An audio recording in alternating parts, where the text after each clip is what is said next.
बुलेटिनची सुरुवात करतोय नागपूरमधल्या बातमीनं। थोड्याच वेळात नागपुरात मराठा मूक मोर्चाला सुरुवात होणार आहे। त्यासाठी राज्यभरातून लाखोंच्या संख्येने मराठा कार्यकर्ते नागपुरात दाखल झाले। थोड्याच वेळात यशवंत स्टेडियमवरून मोर्चाला सुरुवात होणार आहे आणि हा मोर्चा थेट विधान भवनावर धडकेल।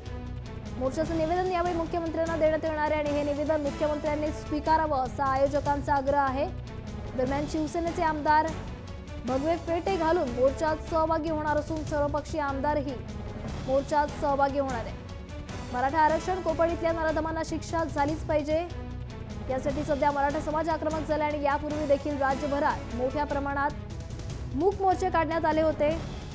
आता अधिवेशनाच्या तोंडावर सरकारकडे आपल्या मागण्या मांडण्यासाठी मराठा समाज सध्या आक्रमक झालाय।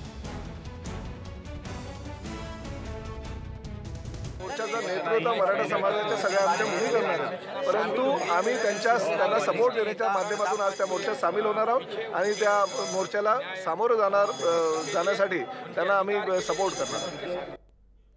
फोन लाईनवरून आपल्यासोबत आहेत आपले नागपूरचे प्रतिनिधी तुषार कोळे। तुषार, नागपूरमध्ये मराठा मूक मोर्चाला थोड्याच वेळात सुरुवात होणार आहे, सध्याचं वातावरण काय तिथलं?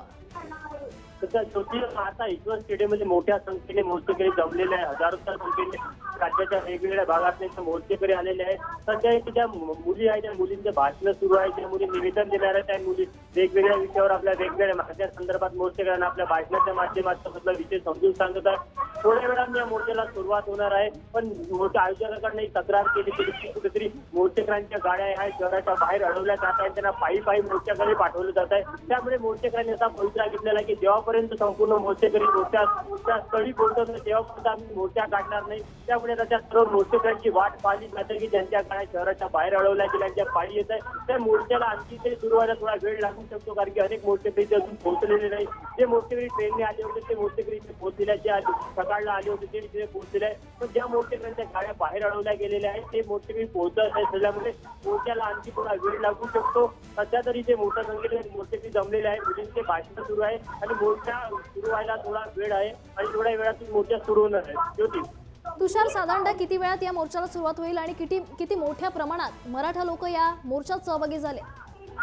साधारण 40 ते 50,000च्या संख्येने मोर्चेकरी सध्या जमलेले आहेत, पण मोर्चेकऱ्यांनी जो आरोप केला आहे की कुठेतरी पोलीस प्रशासनाने त्यांच्या गाड्या वेशीवर अडवलेल्या आहेत, नाक्यावर अडवलेल्या आहेत, त्यांना आतमध्ये येऊ दिलं जात नाही। त्यामुळे मोर्चेकऱ्यांनी जो पवित्रा घेतला तो प्रस्ताव दिला आहे की कुठेतरी जेव्हापर्यंत आमचे सर्व मोर्चेकरी राज्यभरातून वेगवेगळ्या भागाचे मोर्चेकरी इथे येत नाही तेव्हापर्यंत आम्ही इथं मोर्चा काढणार नाही। त्यामुळे ते मोर्चेकरी यायला जर का वेळ झाला किंवा ट्रॅफिकमध्ये जर का ते अडकले तर इथनं मोर्चा निघायला आणखी थोडा वेळ लागू शकतो। त्यांनी पोलीस प्रशासनाला विनंती केली आहे की आमचे जिथे पुढे मोर्चेकरी त्यांच्या गाड्या असतील त्यांना शहरात आतमध्ये येऊ जाऊ द्या, मोर्चा त्यांना सहभाग होऊ जाऊ द्या, त्यानंतरच मोर्चा काढला जाईल।